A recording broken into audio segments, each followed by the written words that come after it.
لله الحمد لله نحمده ونستعينه ونستغفره ونستهديه ونؤمن به ونتوب إليه ونتوكل عليه ونعوذ بالله من شرور أنفسنا ومن سيئات أعمالنا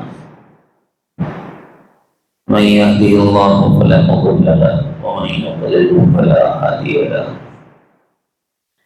ونشهد أن لا إله إلا الله وحده لا شريك له ونشهد أن سيدنا ونبينا ومولانا محمدا عبده ورسوله صلى الله عليه وعلى آله وأصحابه وبارك وسلم تسليما كثيرا كثيرا أما بعد أعوذ بالله من الشيطان الرجيم بسم الله الرحمن الرحيم قد أفلح من زكاها وقد خاب من دساها وقال تبارك وتعالى وَاللَّهُ ظَاهِرَ الْإِثْمِ وَبَاطِنَهُ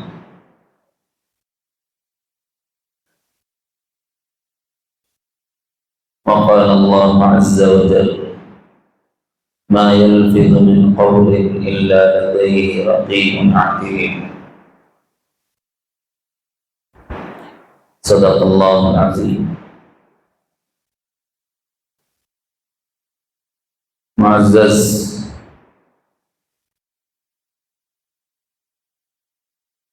دینی بھائیوں،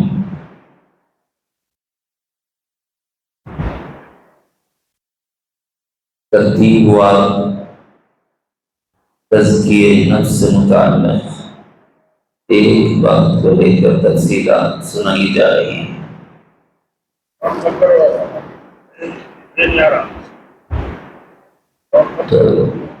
تھوڑا سا ساؤنڈ کو کرو۔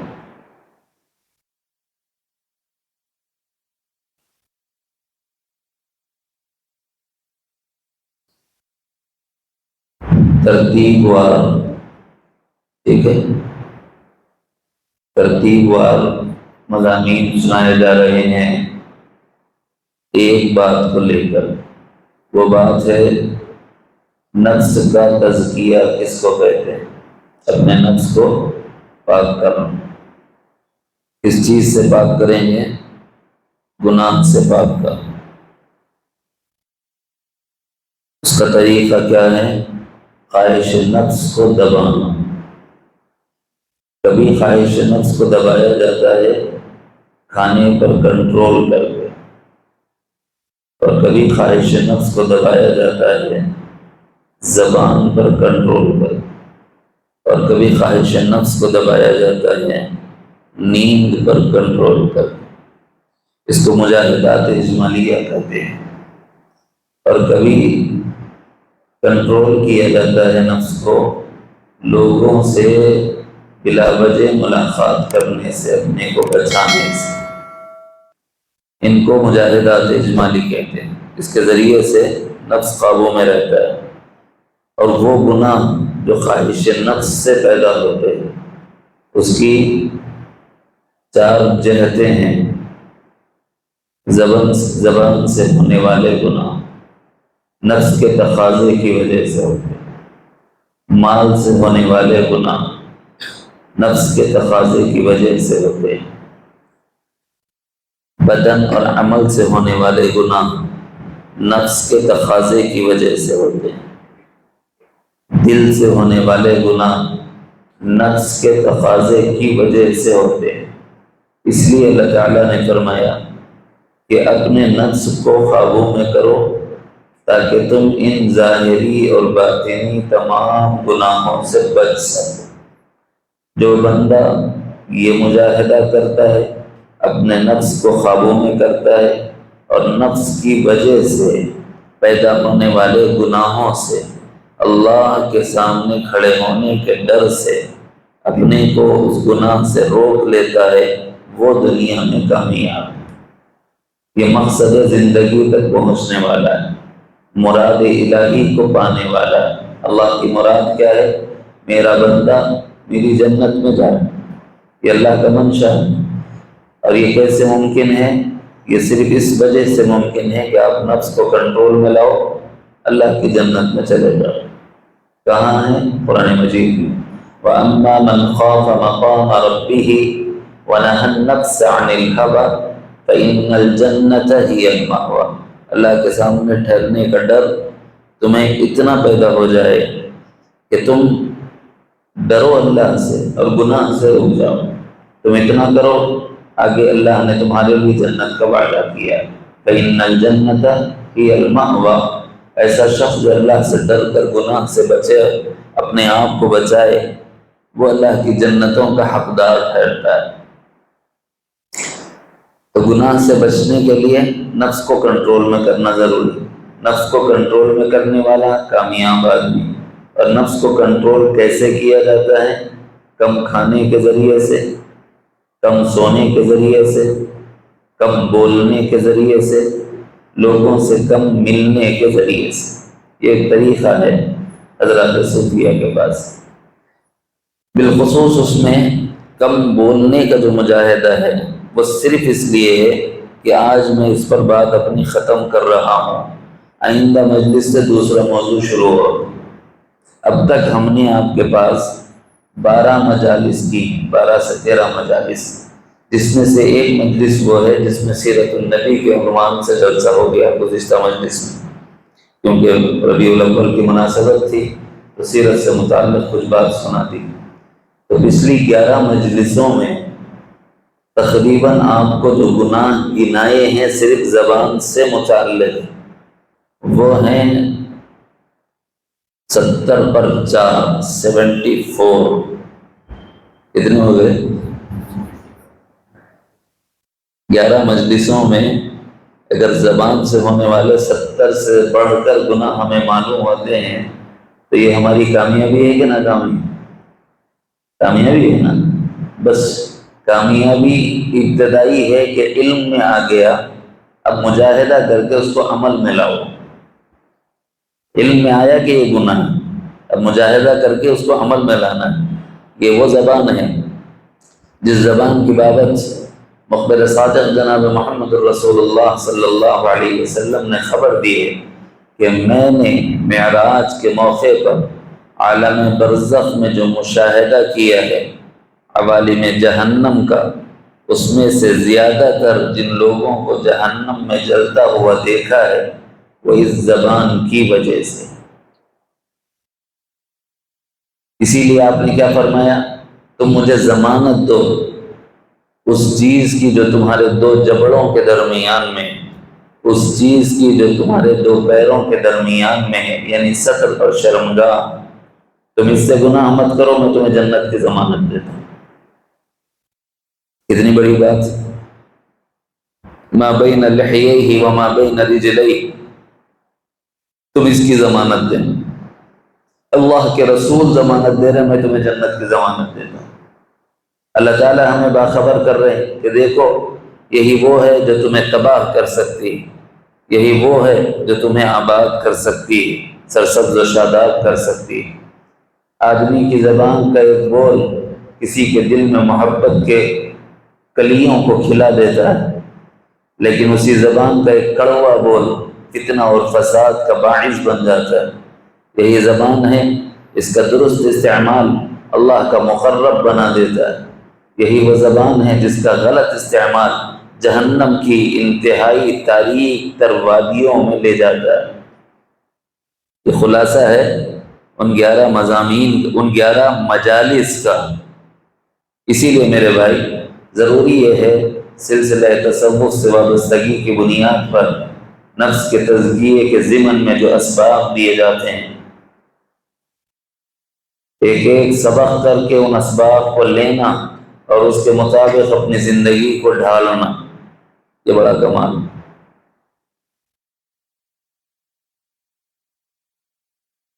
گزشتہ مجلس میں سیرت کا تذکرہ ہوا تھا، اس سے پہلے مجالس میں 2 مجلسوں میں جو ذکر آیا یاد رہنے کے لیے اشارات سنا رہا ہوں جیسے پہلے سے سناتا چلا آیا ہوں۔ کاہن اور نجومی کی تصدیق کرنا یہ زبان سے ہوتا ہے، گناہ کبیرہ ہے۔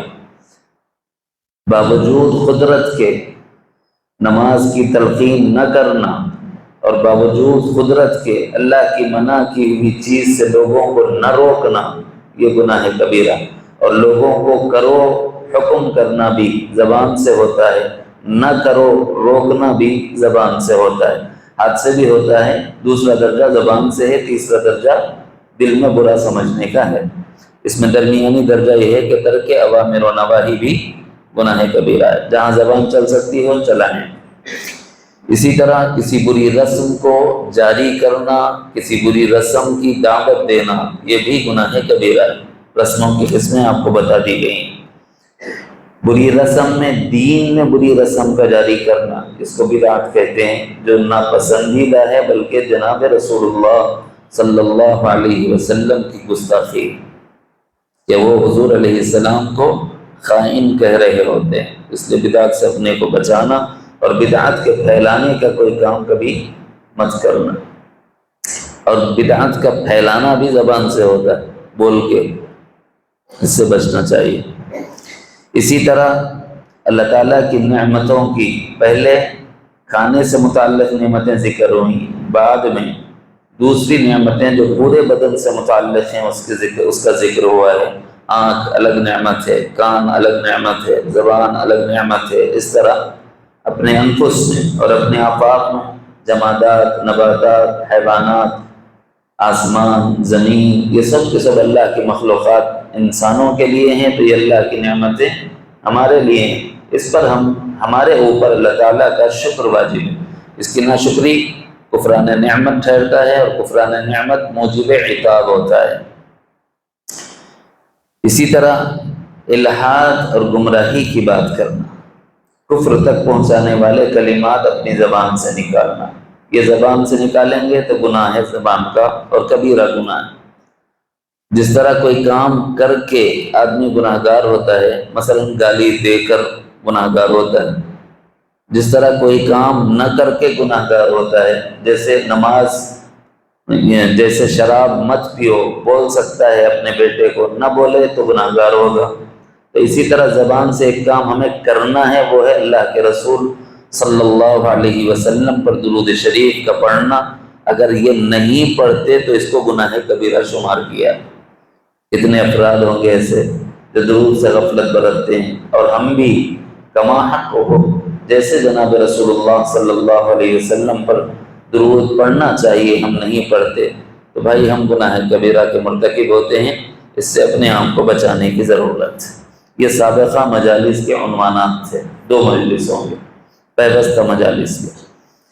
آج 4 عنوانات کو ایک آیت، 2 آیت، ایک روایت کے ضمن میں مختصراً عرض کر دیتے ہیں، اور یہاں پر یہ نہیں کہتے کہ ہم پورے گناہ سنا دیے زبان کے، ہم یہ بولتے ہیں جتنی ہماری معلومات میں آئی اتنی سنائے ہیں، باقی کہیں اور سے معلوم ہوئے تو خذ ما صفا دع ما کذب، جہاں سے اچھی بات ملے وہ لے لو۔ یہ پورے ہو گئے وہ کہ کوئی دعویٰ نہیں ہے کہ تحقیق اور اہل تحقیق جانتے ہیں کہ ہماری ایک نارمل نالج میں جتنی بات آ سکتی ہے یہ اتنے ہیں، جبکہ ہم اگر آج 4 سنائیں تو یہ کل ہو جاتے ہیں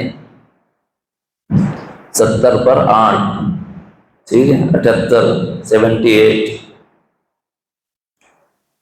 حقارت سے یا حقارت سے کسی پر ہنسنا یہ بھی گناہ کبیرہ ہے، کسی معذور کا مذاق اڑانا یہ بھی گناہ کبیرہ ہے، اسی طرح کسی کو برے لقب سے پکارنا یہ بھی گناہ کبیرہ ہے، اسی طرح زمانے کو برا کہنا یہ بھی گناہ کبیرہ ہے۔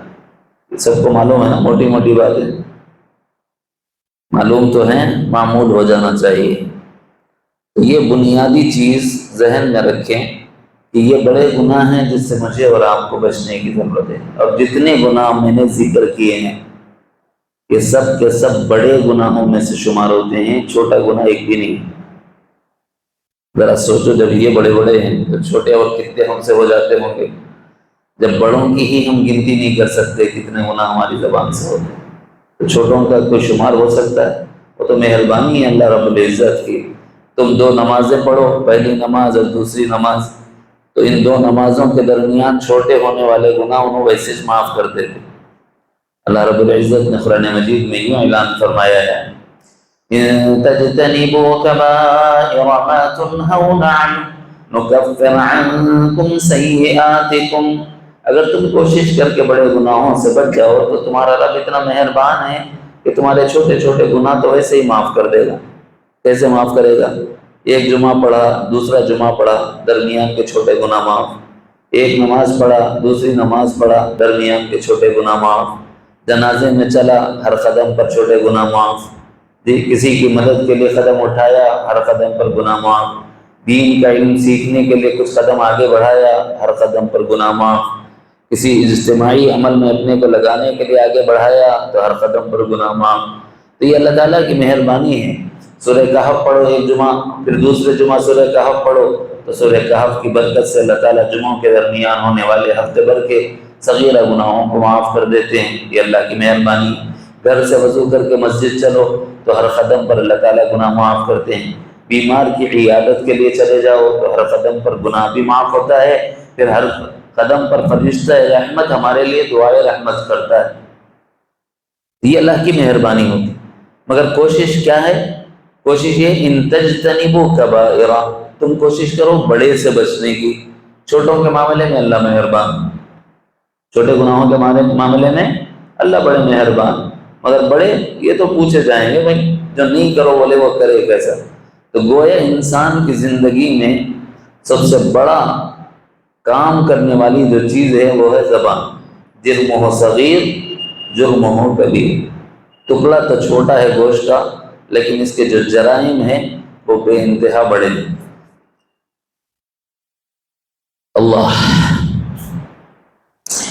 حق تعالی جل جلالہ عم نوالہ نے اہل کفر کا ایک وتیرہ ذکر فرمایا ہے۔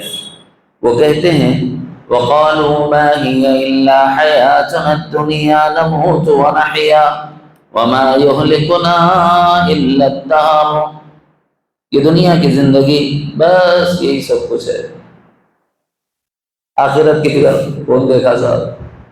مرنے کے بعد کی زندگی کس کو معلوم صاحب؟ یہ جو زندگی ہے، جو تعیشات ہیں اسی میں کر لو، جو بدمستیاں ہیں اسی میں کر لو، جو عیش و آرام ہے اسی میں لے لو۔ خواہشات نفس کو پورا کرنے کے لیے کیا حلال کیا حرام، ہمیں اس سے کیا لینا دینا؟ نہ حلال حرام کی تمیز ہے، آدمی جو ہے نا ہر چیز کو وہ کرنا اپنے قبضے میں لینا چاہتا ہے، جائز و ناجائز کی کوئی اس کو معرفت اور پہچان نہیں۔ کیوں؟ یہ دنیا کی جو زندگی ہے بس یہاں کر لو جو کرنا ہے۔ زمانے کے حالات میں ہم پیدا ہو گئے، زمانے سے ہم نکل جائیں گے، اور زمانے سے جب نکلیں گے تو یہ اللہ اور کرنے والا اور پیدا کرنے والا اور مارنے والا یہ کوئی تصور نہیں۔ لہٰذا ایسے ہی ہم پیدا ہو گئے، ایسے ہی زمانہ آئے گا تو ہم مر جائیں گے۔ تو یہ اہل کفر کا ایک باطل عقیدہ ہے۔ ہمارے لیے موت آئے گی بھی تو وہ زمانے کی وجہ سے آئے گی۔ وما یہلکنا، ہم نہیں مریں گے الا الدہر، زمانہ آیا مرنے کا تو مر جائے گا، تو موت ہمیں زمانے کی وجہ سے آئے گی، یوں وہ کہتے ہیں۔ یہ عقیدہ کس کا ہے؟ مسلمان کا تو نہیں، یہ عقیدہ اہل کفر کا ہے۔ اللہ تعالیٰ نے اس کی طرف نشاندہی کرتے ہوئے فرمایا تمہیں کیا پتہ ہے اس سے پہلے کی جتنی آیات ہیں وہ توحید فعلی کو بتاتی ہیں، تم انتہائی ناسمجھ ہو، نابلد ہو، عقل سے عاری ہو، تمہیں اندازہ نہیں ہے کہ آسمانوں کو اس نے بنایا، زمینوں کو اس نے بنایا، نظام کائنات کو اس نے سجایا، لیل و نہار کا انتظام اس کے قبض قدرت میں ہے، یہاں تک کہ تمہاری زندگی اور تمہاری موت یہ سب پروردگار عالم کے قبض قدرت میں ہے۔ تم کیسے کہہ سکتے ہو کہ ہم زمانے کے یوں ہی حوادث سے پیدا ہو گئے اور حوادث کی وجہ سے مر جائیں گے؟ ارے نہیں صاحب، ہم لوگ تو نہیں بولتے، آج کل کی سائنس بھی یہی بولتی ہے۔ کیا بولتی ہے؟ زمانہ کیا ہے؟ بگ بینگ، ایک دھماکہ تھا، زمانہ وجود میں آ گیا، کائنات وجود میں آ گئی، پھر ایک بگ بینگ ہوگا، دھماکہ ہوگا، پورا زمانہ ختم، پورا نظام کائنات ختم۔ یہ بولتے کہ نہیں بولتے؟ اگر کسی کا یہ تصور ہے کہ آج ہمارا خیال نہیں ہے تو صاحب اہل سائنس کا وہی خیال ہے. یہ اللہ تعالیٰ کی مرضی سے پیدا ہوئی. ایک ایک چیز ڈھنگ اور سلیقے سے قرینے سے اللہ نے سجائی ہے. فَفَتَقْنَاهُمَا آسمان و زمین ملے ہوئے تھے. كَانَتَا رَتْقًا فَفَتَقْنَاهُمَا کہ دھماکے سے نہیں ہوا، یہ اللہ کے کرنے سے ہوا کہ یہ جڑی ہوئی زمین اور یہ جڑا ہوا آسمان دونوں کے درمیان اللہ تعالیٰ نے علیحدگی کر دی. پھر یہ الگ ہوا. پھر نظام کائنات کا آسمانوں کو اس نے بنایا، ہم نے آسمان کو بلندی پر قائم کیا. یہ اللہ فرماتے ہیں. تو یہ کوئی چیز ایسے ہی نہیں ہو گئی. سوئے ایک تو عقیدہ بالکل باطل اہل کفر کا ہے کہ ہم جو ہوں گے حالات زمانہ کی وجہ سے ہوں. یہ تو مسلمانوں کا عقیدہ نہیں ہوتا. لیکن مسلمانوں میں بہت سے وہ ہیں جو سائنس سے تھوڑا سا شغف اور تعلق رکھتے ہیں. ان کا نظریہ یہ ہوتا ہے. مسلمان یہ فکر نہیں کرنا چاہیے. اگر سائنس میں بھی ہو، سائنس کو شریعت کے تحت کرو، قرآن و سنت کو سائنس کے تحت مت کرو. نمبر 1. نمبر 2، امت مسلمہ میں بہت سے افراد ایسے ہیں جو کبھی شخصیات کو منحوس سمجھتے ہیں، کبھی زمانہ اور حالات اور وقت کو منحوس سمجھتے ہیں. مثال کے طور پر بہت سے ایسے آپ کو ملیں گے، وہ یہ کہیں گے کہ صاحب جمعہ کا دن لے لو بڑا مبارک ہے، اتوار کا دن بڑا منحوس ہے. بولتے کہ نہیں بولتے؟ منگل کا دن بڑا منحوس ہے. چہارشنبے کو بیمار ہو گیا، کبھی اچھا ہوتا اس میں مر جاتا. کتنے کی وقت چہارشنبے آئے، اس میں بیمار بھی ہوئے، اچھے بھی ہوئے ہوں گے. بولنا نہیں. لیکن بعض لوگوں کا نظریہ ہوتا ہے، بعض دنوں کو منحوس سمجھا جاتا ہے، بعض ساعتوں اور گھڑیوں کو منحوس سمجھا جاتا ہے. فلاں ستارہ فلاں برج میں ہے، فلاں ستارہ فلاں برج میں ہے، لہٰذا یہ ساعت نحس ہے، منحوس. اگر آپ مینار کیلنڈر لیں گے اس میں لکھا ہوا رہتا ہے، بلکہ اور ایک دوسرے 2-3 کیلنڈرز ہیں اس میں باضابطہ لکھا ہوا رہتا ہے ساعات سعید اور ساعات نحس، یعنی مبارک گھڑیاں اور نامبارک گھڑیاں. ارے صاحب یہ مبارک اور نامبارک زمانے کو بولنا آپ کو کس نے اختیار دیا ہے؟ زمانے کا بنانے والا کون ہے؟ اللہ رب العزت ہے. تو اللہ رب العزت نے یوں ارشاد فرمایا. حدیث قدسی ہے، حدیث بھی حدیث قدسی ہے. حدیث کی بہت سی قسمیں ہیں نا، اس میں سے ایک قسم یہ ہے کہ جب رسول اللہ صلی اللہ علیہ وسلم یہ ارشاد فرمائیں کہ مجھ سے اللہ تعالیٰ نے ارشاد فرمایا، لیکن وہ قرآن کی آیت میں نہیں ہے. حضور نے فرمایا کہ اللہ نے فرمایا. ایک ہے قرآن، حضور نے فرمایا کہ اللہ نے فرمایا. یہ ہے حدیث قدسی، اور یہ متفق علیہ حدیث ہے. یہ بخاری شریف میں بھی ہے، یہ مسلم شریف میں بھی ہے. حضرت ابو ہریرہ رضی اللہ عنہ راوی ہیں، نبی رحمت صلی اللہ علیہ وسلم نے ارشاد فرمایا کہ حق تعالی جل شانہ فرماتے ہیں یؤذینی ابن آدم مجھے تکلیف دیتا ہے، یہ انسان کا بچہ مجھے اذیت دیتا ہے. کس بات سے اذیت دیتا ہے؟ یسب الدہر، وہ زمانے کو برا بھلا کہتا ہے. کیا بولتا ہے؟ ٹائم اچھا نہیں چل رہا صاحب. ہو گیا زمانے کو گالی ہوگی. ٹائم اپنا اچھا نہیں چل رہا، یہ اگر کوئی بندہ بولا تو اللہ تعالیٰ اس کو اپنی طرف منسوب کر کے فرما رہے ہیں کہ تیرا یہ ٹائم بنانے والا کون ہے؟ تو گویا تو زمانے کو برا نہیں بول رہا، اس زمانے کو بنانے والے کو برا بول رہا ہے. یؤذینی ابن آدم، ہفتہ میں نے بنایا ہے، تو برا بول رہا ہے تو کس بنانے والا برا ہوا نا بھائی. مثال دے رہا ہوں، اللہ نہ کرے ایک مثال بات سمجھنے کے لیے ہوتی ہے. دیکھو بھائی ایک انجینئر ہے، وہ بلڈنگ ذرا ٹیڑھی بنا دیا، تو کوئی بھی آدمی والا کیا غلیظ بلڈنگ ہے، تو بلڈنگ کو کچھ تو بھی نقصان ہوتا ہے کیا؟ بلڈنگ فی نفسی ہی بری ہے کیا؟ گالی کس کو جاتی؟ بنانے والے کو جاتی نا. کیا بےہودہ آدمی بنایا بھائی، ذری تمیز نہیں ہے، ذری تہذیب نہیں ہے، ایسی ٹیڑھی میٹھی بلڈنگ بنا دیا. تو بنانے والا مورد الزام ہوتا ہے. چیز تو اپنی جگہ چیز ہے، اس کو ٹیڑھا بناؤ تو ٹیڑھا بن جائے گی، اس کو سیدھا بناؤ تو سیدھا بن جائے گی. اب بنانے والے کی کمال پر ہے. تو جب بندہ زمانے کو برا کہتا ہے تو دراصل اللہ تعالیٰ کو برا بول رہا ہوتا ہے. وجہ یہ ہے کہ اس زمانے کا بنانے والا اللہ تعالیٰ. اسی لیے فرمایا لا تسبوا الدہر وانا الدہر، میں ہی زمانہ. یعنی زمانہ کوئی چیز نہیں ہے، اس زمانے کا بنانے والا میں ہوں، اس میں توحید فعلی ہے۔ ہمارے حالات ہماری طباع کے موافق ہوں، اس کے بنانے والے اللہ۔ ہمارے حالات ہماری طبیعتوں کے خلاف ہوں، اس کے بنانے والے اللہ۔ بھائی برا مت بول۔ طریقہ کیا ہے؟ میرے اپنے گناہوں کی وجہ سے اللہ تعالیٰ مجھے پاک کر رہے ہیں، یہ طریقہ ہے۔ درمیانی راستہ۔ حالات سے کچھ نہیں ہو، زمانے سے کچھ نہیں ہو۔ زمانے کے اندر یہ کیپیسٹی اور یہ طاقت، یہ صلاحیت ہے ہی نہیں کہ وہ آپ کا کچھ برا کر سکے۔ مثال دیتا ہوں اس کو سمجھنے کے لیے۔ دیکھو بھائی، ایک آدمی ہے، ایک گھر میں موت ہو گئی، انہیں بول رہا کیا برا منحوس کا کھاتا ہے آپ؟ بولتا نا چلو ٹھیک، کیوں بول رہا؟ موت ہو گئی۔ ٹھیک سیم ٹائم میں، ایٹ اے ٹائم، اسی وقت میں دوسری جگہ کسی کی شادی ہو رہی، انہیں بول رہا قبیلتھا۔ انہیں کیا بولا؟ کیا مبارک گھڑی ہے صاحب، میری شادی ہو گئی۔ یہ الگ بات ہے، بعد میں پتہ چلتا مبارک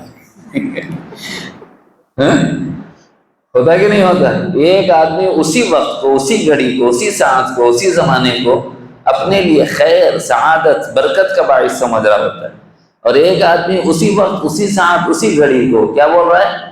بڑا منحوس ہے بھائی، بڑا غلط زمانہ ہے بھائی، کیا حال مجھ پہ آ گیا، کیسا وقت مجھ پہ آ گیا۔ کسی کو بیماری لگ گئی، ایک آدمی اس بیماری کے اسی ٹائم میں یہ بول رہا ہے کہ کیا غلط وقت میرے اوپر آیا صاحب، بڑا برا حال ہے، طبیعت خراب ہو گئی۔ لیکن اسی ٹائم میں کسی دوسرے ہاسپٹل میں، یا اسی ہاسپٹل میں ایک دوسرا آدمی ڈسچارج ہو کے جا رہا ہوتا ہے، وہ بول رہا ہے الحمدللہ صاحب کیا اچھا وقت آ گیا میرے اوپر۔ اب بولو زمانہ تو وہی ہے نا، بدلا تو نہیں نا۔ ایک آدمی کے لیے سبب بیماری ہے اور دوسرے آدمی کے لیے سبب صحت ہے، ایک آدمی کے لیے سبب موت ہے اور دوسرے آدمی کے لیے سبب شادی ہے، تو بھائی زمانہ تو ایک ہی ہے۔ اب یہ ہمارے اپنے حالات ہیں، کسی کے یہاں خوشی ہے، کسی کے یہاں غم ہے، کسی کے یہاں بیماری ہے، کسی کے یہاں صحت ہے، کسی کے یہاں موت ہے، کسی کے یہاں ولادت ہے، یہ ہوتا ہے۔ تو اسی لیے ٹائم اچھا نہیں چل رہا، یہ مسلمانوں کا اکثر طبقہ بولنے لگ گیا، وہ کس سے سیکھے اللہ عالم، لیکن ٹائم اچھا نہیں چل رہا، یہ زبان سے نکالنا چھوڑ دو، اس لیے کہ یہ گناہ ہے کبیرہ۔ ٹائم تو اچھا ہی تھے، میرے اعمال اچھے نہیں چل رہے ہیں صاحب، اس لیے اللہ ناراض ہے بولنا چاہیے۔ ٹائم کو برا بولے، زمانے کو، وقت کو برا بولے، یہ دراصل اللہ پر اعتراض ہے کہ اس زمانہ اور اس ٹائم کا بنانے والا اللہ۔ اسی لیے حدیث میں امام الانبیاء نے ہمیں تعلیم دی، لا تسبوا الدہر، زمانے کو برا نہ کہو۔ یؤذینی ابن آدم، ابن آدم یہ انسان کا بچہ مجھے تکلیف دیتا ہے، کس بات سے؟ یسب الدہر، وہ زمانے کو برا کہتا ہے۔ کیا زمانہ کوئی چیز ہے؟ کیا زمانے میں کوئی قابلیت ہے؟ کیا زمانے میں کوئی طاقت ہے کہ وہ بذات خود تمہارے لیے نفع کا سامان کر سکے؟ کیا کسی ٹائم میں یہ قوت ہے کہ وہ تمہارے لیے نقصان کا باعث بن سکے؟ نہیں، وہ جو ہوتا ہے اس کے پیچھے کرنے والا میں ہوں۔ تو جب تم زمانے کو بولتے ہو تو وہ مجھے برا بولا جاتا ہے، اسی لیے اللہ نے فرمایا نہیں کرنا چاہیے، گناہ ہے کبیرہ۔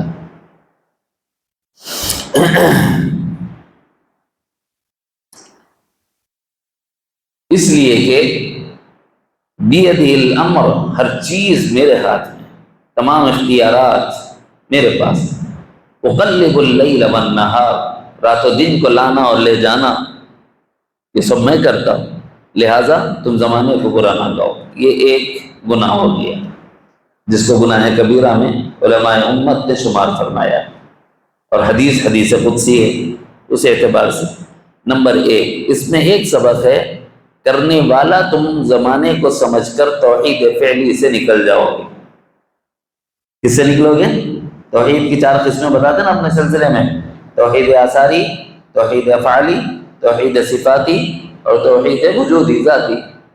توحید افعالی کیا؟ کرنے والا کون؟ عزت دینے والا، ذلت دینے والا، موت دینے والا، حیات دینے والا، بیماری دینے والا، صحت دینے والا، غنا دینے والا، فقر دینے والا، کون ہے؟ اللہ۔ اب آپ نے اگر زمانے کو برا بولا تو اس کا مطلب کیا بنا؟ آپ نے زمانے کو خدا سمجھ لیا، اس زمانے کو خدا سمجھ لیا۔ کرنے والا زمانے کو سمجھ لینا توحید فعلی سے ہمیں نیچے لاتا ہے، تو یہاں توحید مجروح ہوتی ہے۔ توحید بچانے کے لیے فرمایا کہ بھائی اس گناہ میں مت پڑو ورنہ توحید خطرے میں آ جائے گی، ایمان بچاؤ اپنا۔ زمانے کے اندر بسنے والے انسانوں کے مزاج الگ الگ، طبیعتیں الگ الگ، سوچ الگ الگ، سمجھ الگ الگ ہوتی ہے۔ میری سوچ الگ، آپ کی الگ، میرا مزاج الگ، آپ کا مزاج الگ۔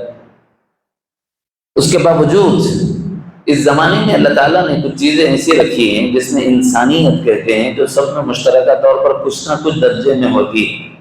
انسانیت، آج انسانیت شرمسار کیوں ہے؟ اس کے بہت سے وجوہات۔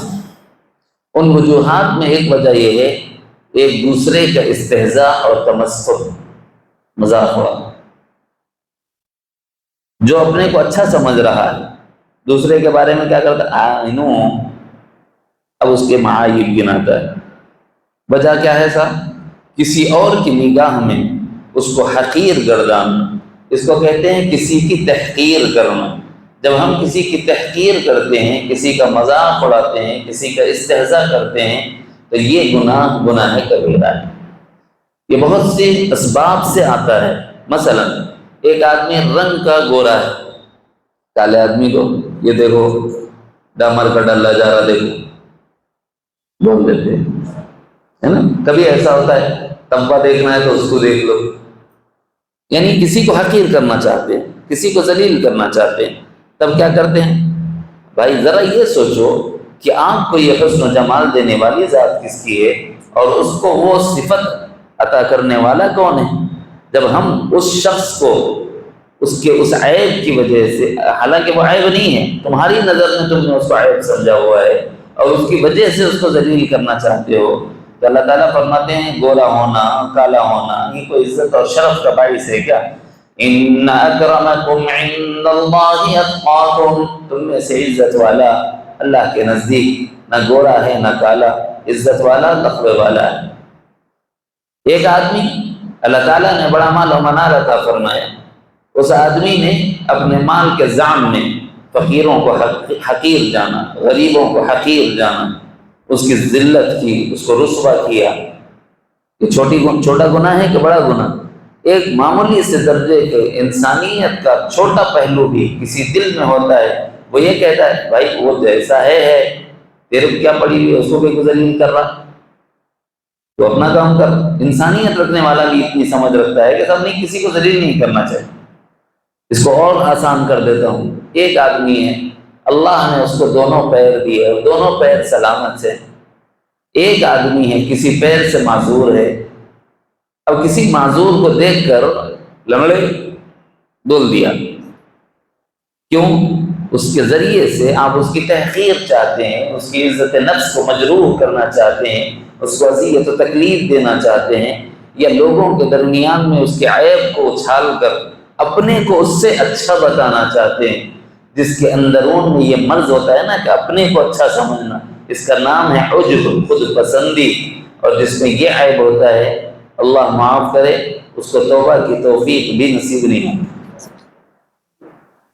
کیونکہ جب وہ خود کو اچھا سمجھ رہا ہوتا ہے نا، اپنے میں کوئی غلطی نہیں دیکھ رہا، تو توبہ کب کرے گا؟ توبہ تو اس وقت کرے گا جب میرے اپنے گریبان میں جھانکوں، میں اپنے معایب پر نظر ڈالوں، تب میں توبہ کروں گا نا۔ میں اپنے کو اچھا سمجھ رہا ہوں، اپنے عیبوں پر نظر ہی نہیں ہے، تو توبہ کروں گا کیا؟ تو اس لیے علماء فرماتے ہیں یہ انتہائی بدترین گناہ ہے جس کے اندرون میں خود پسندی آ جائے، اور یہ لوگوں کو حقیر کرنے کا جذبہ خود پسندی کی وجہ سے آتا ہے۔ میں اچھا ہوں سمجھنے کی وجہ سے اپنی زبان سے دوسرے کی اچھائی کو گرا کر، چھپا کر اس کے عیبوں کو اچھالتا ہے، تحقیر کے لیے، کسی کا مذاق نہ اڑاؤ۔ اسی لیے اللہ تعالیٰ نے قرآن مجید میں فرمایا یا ایھا الذین آمنوا لا یسخر قوم من قوم عسى ان یکونوا خیرا منہم ولا نساء من نساء عسى ان یکن خیرا منہن۔ اے مردوں کی جماعت، تم مرد آپس میں دوسرے مردوں کا مذاق نہ اڑاؤ۔ یہ ممکن ہے تم تو اس کا مذاق اڑا رہے ہو، لیکن ہو سکتا ہے کہ وہ تہجد گزار ہو، قائم اللیل صائم النہار ہو سکتا ہے اس کی کوئی ادا اللہ کو پسند ہو، اور وہ تم سے اللہ کے نزدیک بہت اچھا ہو بے اعتبار تقوی و طہارت، بے اعتبار پاکیزگی باطن۔ اللہ کو پسند ہے ایسے بندے جن کے دل صاف ہوتے ہیں۔ اگر وہ ایسا ہے وہ تو اللہ کے نزدیک مقرب ہے، اور اگر تم نے اللہ کے مقرب بندے کی تضحیق کی، اس کی تذلیل کی، اس کی تحقیر کی، اس کا مذاق اڑایا، تو تم اللہ کے ایک محبوب کو تکلیف دیتے ہو۔ اگر اللہ کا محبوب تم سے انسانیت کے ناطے درگزر بھی کر دے، اللہ تمہیں نہیں معاف کرے گا۔ عسیٰ ان یکونوا خیرا منہم، بہت ممکن ہے کہ وہ تم سے بہت بہتر ہوں اللہ کے نزدیک۔ یہاں پر جب یہ بولا گیا ہے کہ اے جماعت مردوں کی، تو اس میں عورتیں داخل ہیں، مفسرین فرماتے ہیں۔ پھر علیحدہ پروردگار عالم نے عورتوں کو بھی مخاطب بنایا، بالواسطہ عورتوں تک بات پہنچے گی تو یہ بات اس واسطے سے عورتوں تک بھی پہنچ رہی ہے، یہاں چاہے نہ ہو مجلس میں۔ وہ کیا ہے؟ اے عورتوں کی جماعت، تم میں سے کوئی عورت کسی دوسری عورت کا مذاق نہ بنائے۔ عسیٰ ان یکن خیرا منہن، کتنی ہی عورتیں ایسی ہوں گی جو شب بیدار ہوں گی، رات کو اللہ کی بارگاہ میں سجدہ ریز ہو کر اللہ کے آگے گڑ گڑانے والیاں ہوں گی، اور وہ اللہ کے نزدیک اتنی محبوب ہوں گی کہ اللہ رب العزت ان کے دلوں کی باتوں کو سن رہا ہوگا۔ ادھر تم اس کو ذلیل کر رہے ہو، ادھر تم اس کا مذاق بنا رہے، ادھر اس کا مسخرہ پنا کر رہے ہو، اس کے نتیجے میں وہ تو شاید کچھ نہ کرے، کیونکہ ایک محدود دائرے میں، محدود مکان میں مقید رہنے والی ایک انسان ہے، وہ تمہارا کچھ چاہے نہ بگاڑے، لیکن کیا اللہ نہیں دیکھ رہا؟ اگر وہ عورت اللہ کے نزدیک محترم ہے تو اب اس کو بدلہ لینے کی ضرورت نہیں، اس کی جانب سے اللہ وکیل ہوں گے، اس کی جانب سے اللہ تعالیٰ خود ذمہ دار بن کر بدلہ لیں جب کسی عورت کو عورت تکلیف دیتی۔ یہاں پر جب مردوں کو بول دیا گیا تو مردوں کو مخاطب بنایا گیا۔ تم میں سے کوئی مرد کسی مرد کا مذاق نہ اڑا۔ جب عورتوں کو بولا گیا تو عورتیں مخاطب بنائی گئی، تم میں سے کوئی عورت کسی عورت کا مذاق نہ اڑائے۔ تو کیا کوئی عورت مرد کا مذاق اڑا سکتی ہے؟ کیا کوئی مرد کسی عورت کا مذاق اڑا سکتا ہے؟ ایک درمیانی بات ہے نا بھائی، یہاں تو مرد مرد کا مذاق نہ اڑائیں، عورت عورت کا مذاق نہ اڑائے۔ عورت مرد کا مذاق اڑا سکتی، مرد عورت کا مذاق اڑا سکتے ہیں، یہ ایک پہلو ہے۔ اس کو مفسرین نے فرمایا ہے، پہلے یہ سمجھ لو کہ اللہ تعالیٰ نے یہ بتا دیا ہے کہ کسی مرد کو کسی عورت کے سامنے جانا ہی نہیں ہے، کسی عورت کو کسی عورت کو کسی مرد کے، اور کسی مرد کو کسی عورت کے سامنے جب جانا ہی نہیں ہے، پردہ ہے، تو مذاق کیا اڑائیں گے دونوں ایک دوسرے کا؟ لہٰذا یہاں ضرورت ہی نہیں ہے اس کی۔ اگر یہ بھی گناہ کر رہے تو ڈبل گناہ ہے، ایک تو غیر محرم کے سامنے جانے کا، پھر اس کے بعد یہ اور ایک گناہ ہے کہ اس کا مذاق اڑایا جائے۔ کوئی عورت کسی مرد کا مذاق نہیں اڑا سکتی، اور کوئی مرد کسی عورت کا مذاق نہیں اڑا سکتا۔ باہر والے تو باہر والے، اندر والوں کا بھی نہیں اڑا سکتے۔ بیوی شوہر کا مذاق نہیں اڑا سکتے، اور شوہر بیوی کا مذاق نہیں اڑا سکتا۔ اور قسم بخدا اس وقت اکثر گھرانوں کے ٹوٹنے کی وجوہات میں سے ایک وجہ ہر عورت کا میرا اپنا اسٹیٹس، میرے ابا کی اتنی جائیداد، میرے اتنے گھراں، میرے اتنے نوکراں، لہٰذا تمہارے گھر میں کیا ہے، تمہاری جائیداد کیا ہے، تم لوگ مال کے اعتبار سے میرے گھر کے برابر ہی نہیں کر سکتے۔ جہاں یہ عجب آیا وہاں ان لوگوں کی چھوٹی چھوٹی باتوں کا مذاق اڑانا شروع ہو گیا۔ دیکھو تمہارے پاس یہ، ہمارے پاس یہ، دیکھو تمہارے گھر کیا ہے، ہمارے گھر یہ۔ اس کے نتیجے میں گھر رہے گا کہ ٹوٹے گا؟ اسی مذاق کی وجہ سے گھر اجڑ رہے ہیں کہ نہیں اجڑ رہے، گھر برباد ہو رہے کہ نہیں ہو رہے، رشتے ٹوٹ رہے کہ نہیں ٹوٹ رہے، میاں بیوی میں طلاق اور خلا کے واقعات پیش آ رہے کہ نہیں پیش آ رہے؟ اگر یہ آ رہے ہیں تو یہ اس کی وجہ لا یسخر، اللہ نے حکم دیا تھا، لیکن تمسخر جب تم کرتے ہو تو اس کے نتیجے میں تمہارے گھرانوں میں بھی بے سکونی، بے اطمینانی، بے چینی، بے قراری، اور تمہارے گھروں کی راحت یہ سب لٹ جائے گی۔ چھوٹی بات نہیں ہے مذاق اڑانا۔ اور جب کوئی مرد یہ دکھاتا ہے میں اچھا، تمہارے گھر والوں کی کیا حیثیت؟ اس مرد کی کسی سسرال میں کبھی عزت نہیں ہوتی، یہ لکھ لو آپ اپنے دل کے اوپر۔ جو مرد کسی عورت کو بیوی بنا کر لائے، اس سے اپنی ہر ضرورت پوری کرے، تسکین قلب کا سامان، تسکین نفس کا سامان کرے، اس سے اپنے کھانے پینے کے کام کروائے، جھاڑو پوچھے کے کام کروائے، تب بھی عورت فخر محسوس کرتی ہے کہ میرا شوہر مجھے عزت دیتا ہے، بیوی کا درجہ دیتا ہے۔ لیکن جب تم یہ کرتے ہو کہ تیری حیثیت کیا ہے، تو لونڈی ہے، تو نوکرانی ہے، جب اس کو ذلیل کرتے ہو، پھر وہ عورت زیادہ دن تک آپ کے گھر کو آباد کر کے نہیں رکھتی، آپ کے گھر کو برباد کرنے میں اسی کا بڑا کردار ہوتا ہے، اور اس کو اس کام پر مجبور آپ نے کیا ہوا ہوتا ہے۔ اسی لیے ہمارے اکابر یوں فرمایا کرتے ہیں کہ بھئی عورتوں کے کاموں کی کبھی کبھی قدر کر لیا کرو۔ دیکھو کبھی کھانا پک گیا، اگرچہ کہ سب کو پسند نہ آ رہا ہو، ارے بڑی محنت سے آپ نے اچھا بنایا، تھوڑی بہت کمی ہے تو اگلے مرحلے میں اس کو پوری کر لیں، کوئی پریشان ہونے کی بات ہے۔ ایک آدھ وقت کھانا خراب ہو گیا، وہ انسان ہے، کوئی مشین تھوڑی ہے کہ فٹ کر دیا بھئی اتنے گھنٹے کے اندر کپڑے دھل جانا ہے تو کپڑے دھل گئے، اتنے گھنٹے میں پک جانا ہے تو پک گیا، اور کمی نہ ہو زیادتی نہ ہو، کوئی مشین تھوڑی ہے، انسان ہے بھائی۔ تو کبھی کبھی اگر چوک ہو گئی تو اس میں ان کا مذاق نہ اڑایا جائے، تیرے اما بابا کیا سکھائے، تیرے کو کیا آتا، گھر گھرستی نہیں آتی، کر کو دے دیے، یہ مذاق اڑانا ہے۔ جب بندہ یہ کام کرتا ہے گھروں کا چین اور سکون برباد ہو جاتا ہے۔ لا يسخر قوم من قوم عسى ان يكونوا خيرا منهم ولا نساء من نساء عسى ان يكن خيرا منهن ولا تلمزوا انفسكم، یہ جملہ تانے پر دلالت کرتا ہے، چونکہ یہ پہلے آ گیا، میں اس لیے آیت کا یہ حصہ چھوڑ کر آگے بڑھتا ہوں۔ ولا تنابزوا بالالقاب، ولا تنابزوا بالالقاب، بھائی لوگوں کے ٹیڑے نامہ رکھنا چھوڑو، لوگوں کے ٹیڑے نامہ رکھنا چھوڑو۔ دیکھو بھائی ایک نام ہے آدمی کا، اس کو کوئی لقب دینا ہو تو دیا جا سکتا ہے یا نہیں، ایک مستقل مسئلہ ہے۔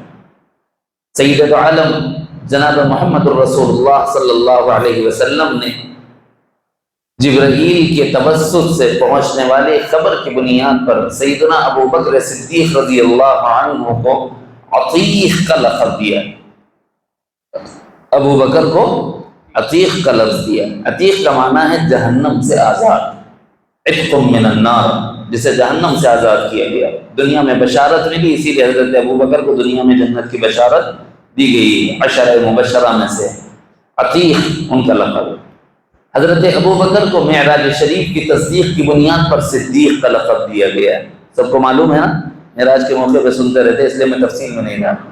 سیدنا عمر رضی اللہ عنہ کو حق و باطل کے درمیان فیصلہ کرنے والی کھڑی اور ننگی تلوار کی بنیاد پر فاروق، فارق بین الحق والباطل، حق و باطل کے درمیان فرق کرنے والی تلوار، ان کو کہتے ہیں فاروق، لقب دیا گیا ہے۔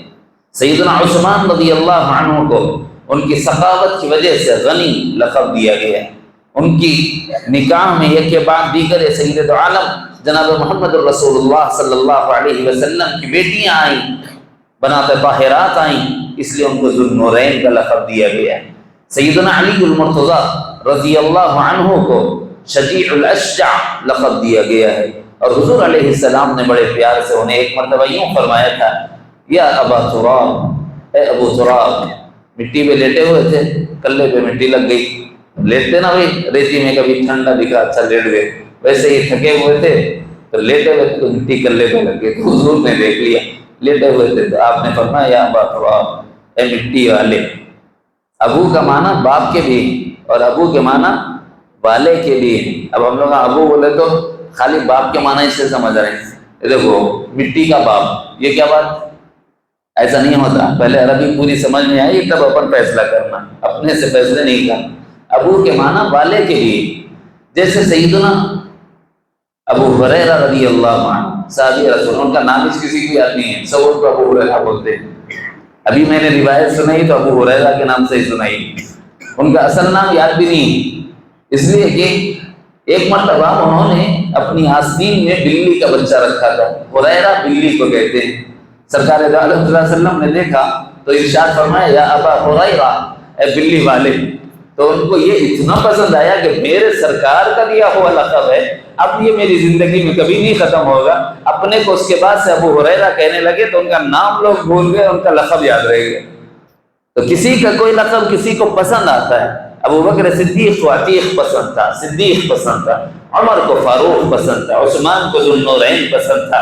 غنی کہلانا آپ نے پسند نہیں فرمایا، لیکن چونکہ صحابہ کی طرف سے دیا گیا ہے، امت نے اسے پسند کیا ہے، کیونکہ وہ انتہائی عاجزی کا مظہر تھے، تو غنی کہلانا اپنے کو، سخی کہلانا اپنے کو پسند نہیں کرتے۔ ذو النورین کے لقب پر فخر فرماتے تھے کہ میرے نکاح میں یہ نسبت حاصل ہے، سرکار دو عالم صلی اللہ علیہ وسلم کی دو آنکھوں کے تارے رہے ہیں، اس واسطے اس پر مجھے فخر ہے، یوں فرمایا کرتے تھے۔ ابو زرع حضرت علی المرتضیٰ مٹی والا کہنے پہ ناراض نہیں ہوئے، خوش ہو گئے۔ سیدنا خالد ابن الولید رضی اللہ عنہ، ان کو سرکار دو عالم صلی اللہ علیہ وسلم نے لقب دیا سیف اللہ المسلول، اللہ کی نکلی ہوئی ننگی تلوار، وہ اس پر خوش تھے۔ سیف اللہ کہلانے پر خالد خوش، ابو زرع کہلانے پر علی خوش رضی اللہ عنہما۔ اسی طرح ابو ہریرہ کہلانے پر ابو ہریرہ خوش، بلی والا کہا جا رہا ہے پھر بھی خوش۔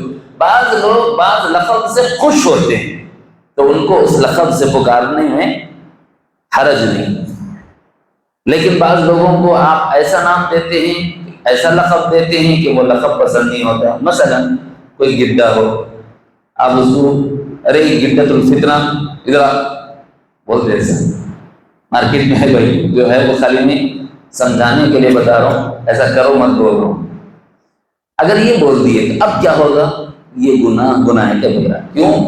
اس لیے کہ آپ نے اس کو ایسے لقب سے ملقب کیا جو اس کو ناپسند۔ کوئی اپنے کو گڈا کہلانا پسند کرے؟ کوئی اپنے کو فتین اور فتنہ پرور کہلانا پسند کرے گا؟ نہیں کرے۔ تو اس کا مطلب ہے کہ یہ جو لقب اس کو آپ دے رہے ہیں یہ برا لقب ہے۔ قرآن مجید یہ کہتا ہے وَلَا تَنَابَزُوا بِالْأَلْقَابِ، ایسے القاب مت لگاؤ، ایسے الفاظ سے مت بلاؤ جو اس کی طبیعت کو ناگوار گزرے، اس کے دل دکھے گا، اللہ کا عرش ہل جائے۔ قلب المؤمن عرش اللہ، مومن کا دل اللہ کا عرش ہے۔ اگر ایک مومن کے دل کو آپ کی وجہ سے، اس کو برے لقب سے پکارنے کی وجہ سے تکلیف ہوئی، اللہ رب العزت پھر اب اس کی ہر فریاد سنے گا۔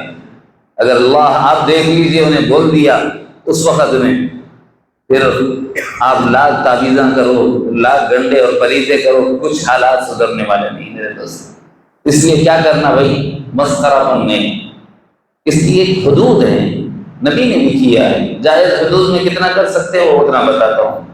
نبی رحمت صلی اللہ علیہ وسلم کے پاس حضرت ام ایمن رضی اللہ عنہ تشریف لائی تو انہوں نے کہا کہ یا رسول اللہ صلی اللہ علیہ وسلم، کھانے کے لیے بلا رہے تھے، تو فرمایا کہ یا رسول اللہ صلی اللہ علیہ وسلم میرے شوہر آپ کو یاد فرما رہے۔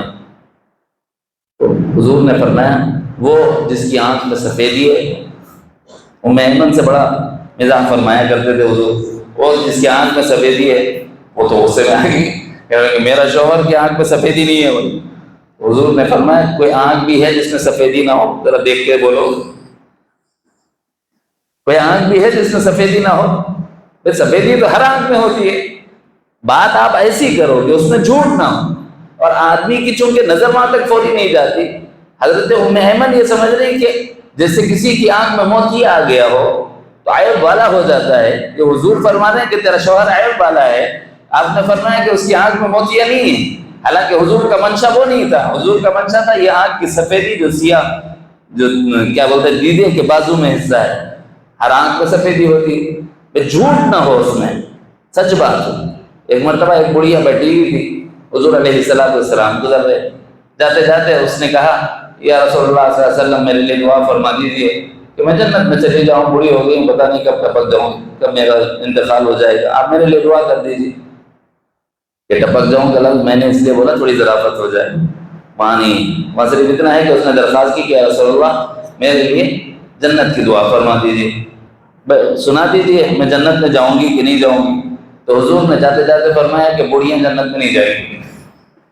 لو اب یہ بیچاری سر میں ہاتھ ڈال کے بیٹھی، اب میرا کیا ہوں گا، میرا کیا ہوں گا، میں تو بڈھی اب مری کہ تب مری، اب جنت میں نہیں گئی تو میرا کیا بنے گا، اب یہ پریشان بیٹھی۔